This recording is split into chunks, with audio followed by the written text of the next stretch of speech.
Hi guys, it's Targs coming back at you with another replay of A Clash of Kings 7.1. And a little while after we last left off, the state of the wars. We have now made peace with Dorne. We're still at war with House Targaryen and with the Riverlands. House Targaryen here at the doors of Dragonstone, so we're just going to see if I can save it. Probably going to be able to, given that we were just here. And against some of these same foes. But we're going to use this opportunity to just level up our people a little bit further. We are keeping the veteran Reachman Pikemen at veterans, though. As the improvement you get from taking them further up the tree, I think it's just not quite worth it to me. We're keeping those elites as well.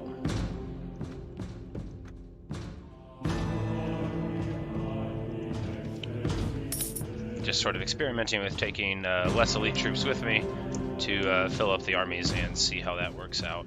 I didn't bring that many archers here either, but okay, there's only 192 foes here. I have nothing to worry about. They were ill-prepared for me to arrive here. And we're going to go ahead and join the battle. I forgot to put my plate on again, didn't I? Yes, I did. Well, it is too late for that. It's going to be too late for a lot of our enemies.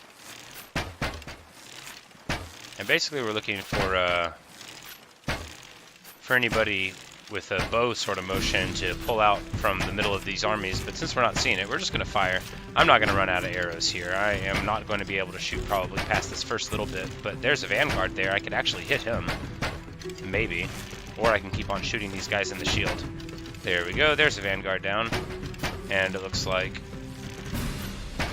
as soon as they turn here, and oh no, that's right, my companions are too brave. Gonna need to get them back up the wall, post-haste.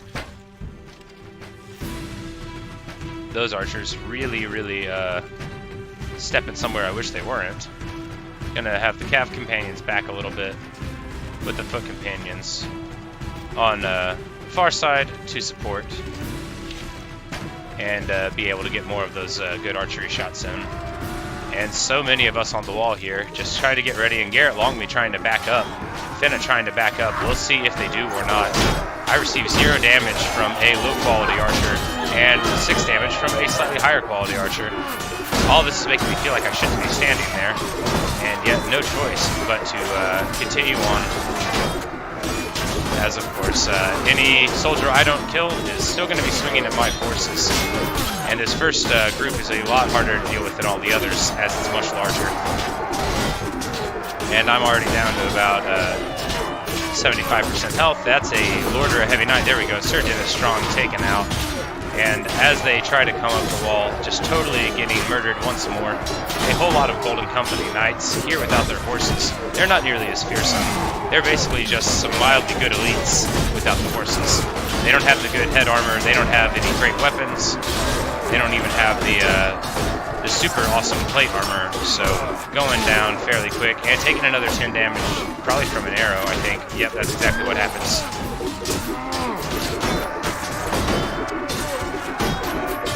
And gonna need to back up there. There we go. Looking for other archers. Apparently it was just 1 or 2 that was causing me all those troubles and firing at me. But now I'm gonna go ahead, move back around the wall here, and hopefully be in a good position. We don't need to move the infantry back yet. We might not need to at all, actually.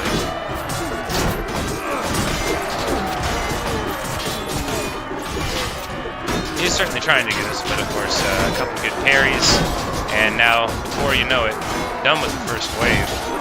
Or is this the second wave? That's definitely just the first wave. Alright. And now going to be able to pick up several arrows here from the wall. And go ahead and rotate back, trying to fire at any archers we see there, as eventually they will focus on me, and that will be bad. And getting the kill there. I think that's another one there running in slow motion.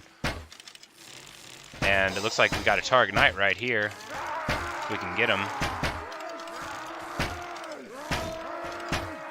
And a couple of vanguards.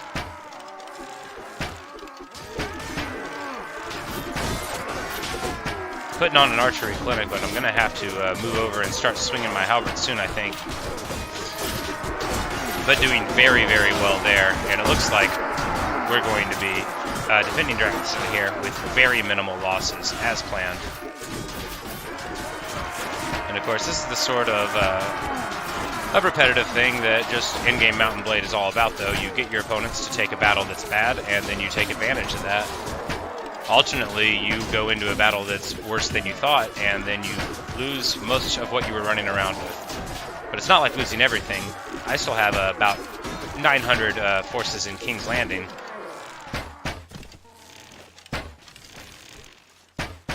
And because of that, it's a little easier to run around and defend my my allies, knowing that King's Landing will be fine until I return. It's getting pretty expensive, probably about 10k a week to pay for all my troops there, but I am leaving a lot of cavalry at home that I would otherwise be running around with. But it's still, you know, it's just a balancing act between the tariffs that you expect and the benefits that you get for having a very well-defended city. And I feel like they're right over my shoulder there fighting, but they'll be fine, right? Until I can finish off that last archer. And gonna go ahead, come back in, and help out my friends here. Just a quick little rotation, but that's basically all that you need to stay in a good spot here. And so many of our troops still on the wall, they weren't able to get through this first particular group of defenders, which is terrible for them. With very minimal dead on our side, 6 wounded, 2 dead. And we're going to go ahead and move the Cav companions right up here, since we can be confident they're not going to die in the last 50 or so shots of this fight. And oh, look at that. Yeah, just veteran men-at-arms here among the Vanguard and the Elites. So we can tell that they are definitely losing the strength of their forces. And I think this is the last group of those. 1 arrow, make it count. There we go. Taking out the veteran longbowman, picking up a couple more arrows, and then coming in to kill that Vanguard before he damages our forces. Which is, of course, what his plan was all along. And we're going to be able to clean this up.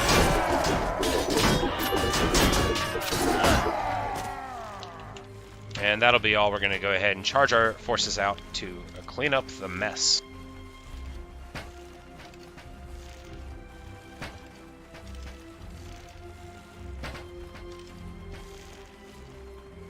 Which is just what they're doing now.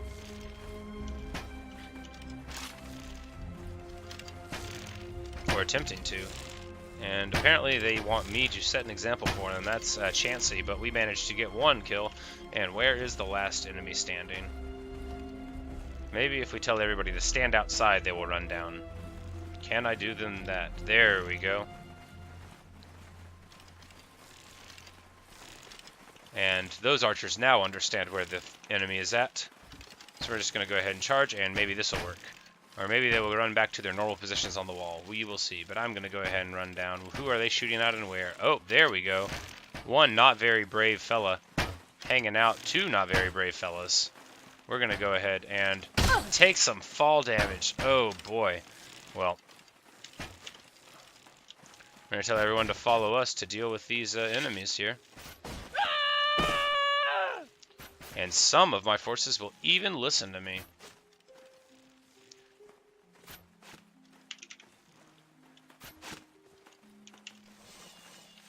No, not hold your fire. Fire at will. And we're going to tell them to charge and hope that they wake up here.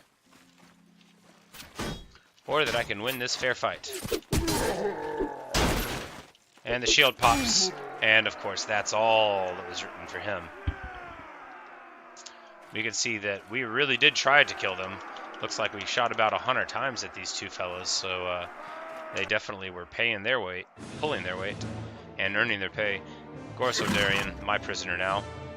We're getting degrading fortunes there with Lys, Norvos, and the north. However, that's not going to matter. We have plenty of room to spare for them. Sir Dennis Strong, Harry Strickland, prisoners. So we're getting a lot of those House Targaryen prisoners.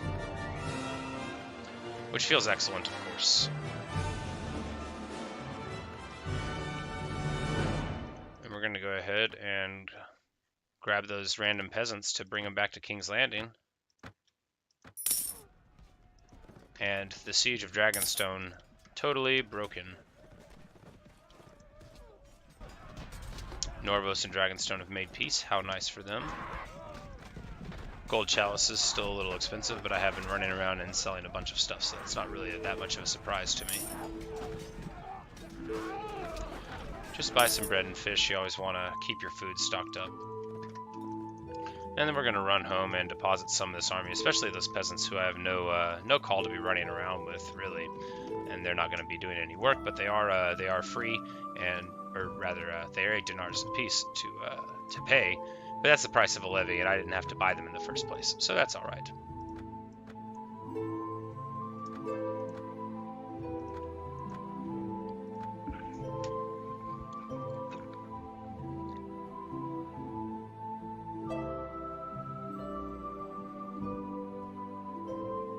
Allergies have been playing havoc on me these last few days. What we're going to do is keep the pikemen with us, keep leveling up those mounted Riverlander sergeants, because I think the heavy knights might be okay, but we'll make that evaluation at a later date, I suppose.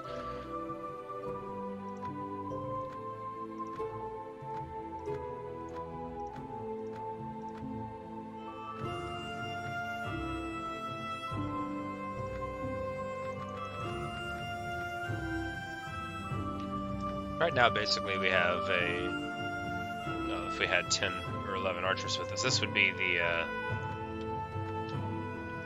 the base force. You carry 10 archers plus your companion archers, so you have a couple dozen archers, you have a couple dozen anti-cavalry infantry, and a couple dozen guys with swords for when they fall on the ground. It'd be better if I had halberders with me, actually, than the guys with the veteran pikemen, but the halberders are a little more expensive and harder to get, so we're going to keep them at home. As we're just going to be running around in random places here. And then we've just got a couple elite men-at-arms because we're going to be leveling them up some. But our prisoner tower finished in King's Landing, and that means that we're going to be able to have a much lower chance of them escaping. So we've got 3, and then John Lothston still. So we've got 4 Targaryen prisoners at the moment. That's going to be a very large portion of their army, and this is, of course, a good way to get people on the back foot. We're seeing already, of course, the Iron Islands moving in, taking Sharp Point from them, of all things. And now House Targaryen, which had expanded a little bit, is now back on pretty much the back foot, relegated to just Rainhouse, where they started in Haystack Hall. And, of course, with Dorne now out of the picture a little bit, it's sort of feasible for us to make a little bit of a better play and reclaim some of those lands.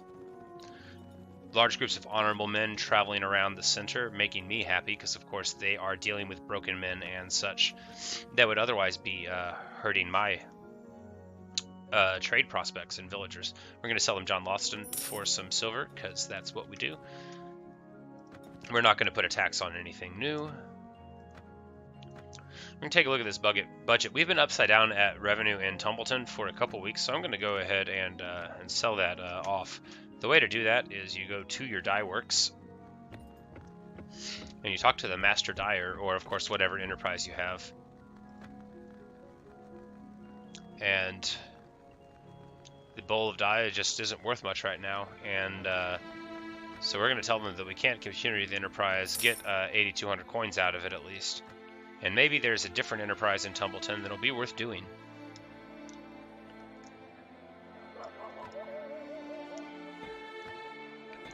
Brewery, not much. A mill and bakery for negative. A tannery for nothing. A wine press for nothing. An oil press for something. Ironworks for an alright amount. Weavering dye works for neg. We're going to go ahead and try out the ironworks and see how that works out. It will be better than just losing the money, of course. And I just want to run to Haystack Hall and see what the defenses are looking like. They can't be too considerable, considering that I know that most of the people are here with me. And it looks like it's Lord John Connington. We recognize the Griffin banner there of the Connington family. But, oh yeah, 100 peasants plus 20 levies. There's a lot of veteran longbowmen and normal longbowmen, which will be very, very painful as an invading army, but We just basically need to be able to call some of our allies together, and Haystack Hall wouldn't be too tough to take. But of course, we're not Marshal right now, and we don't really want the responsibilities of being Marshal either. But I'm going to go ahead and hop into Storm's End, see if there's any politicking to be done.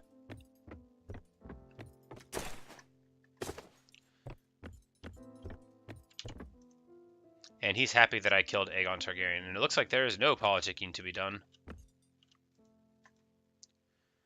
And that's disappointing. Of course, that means that we haven't taken any lands in quite some time, but that's no surprise either.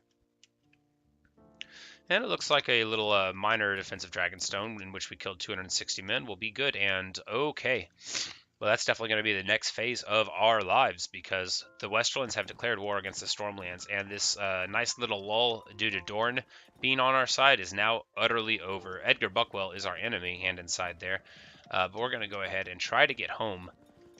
Now that the Westerlands are against us, of course, we have twice as many forces to worry about, and we're probably going to have some suffering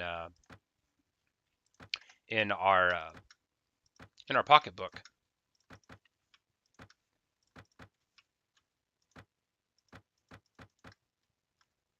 But this seems like a good place to stop the video, and I do have to get off to work now. But we're going to go ahead and end it here, and when we return and come back, hopefully we'll have something going on, something interesting. Might have a siege, might have a defense, might have just more of this walking around and then killing a couple hundred guys here and there. Just depends. But until then, thanks for watching, thanks for listening. This is Tarquin signing off.